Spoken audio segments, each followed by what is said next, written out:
This is Esperanza Rising by Pam Munoz Ryan, and the story is fiction, but it's based on the true story of the author's grandmother. Now imagine what it would be like to live in a great big mansion with servants who are there to help you get dressed in the morning and help you bathe and get ready for school, and servants who are ready to make you your favorite food whenever you wanted and to make you new clothes whenever you wanted them. That's how Esperanza lived before a great tragedy struck her family.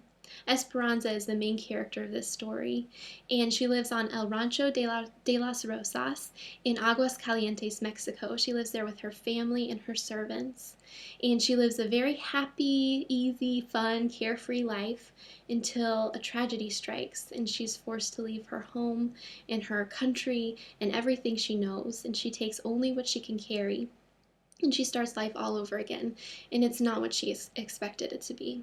I'm going to read you a passage from the story.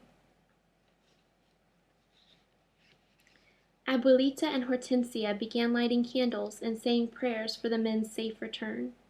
Mama, with her arms hugging her chest, swayed back and forth at the window, never taking her eyes from the darkness. They tried to pass the time with small talk, but their words dwindled into silence. Every sound of the house seemed magnified, the clock ticking, someone coughing, the clink of a teacup.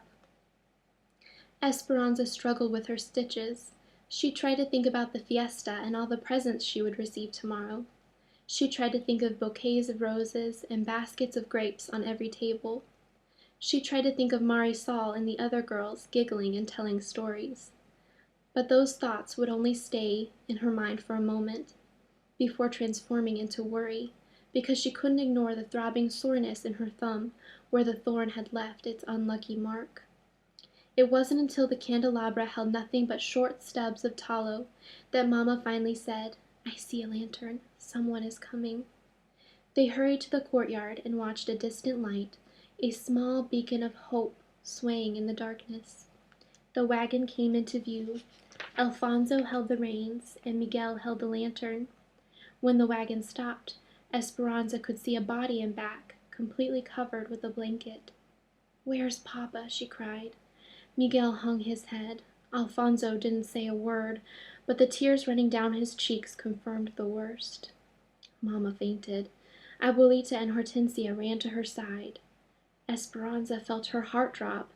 A noise came from her mouth, and slowly her first breath of grief grew into a tormented cry.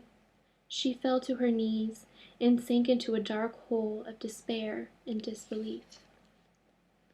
Now again, this is Esperanza Rising by Pam Munoz Ryan, and this book won the Pura Belpré Award, and it's a feel-good read, it's an easy read, and I highly recommend it.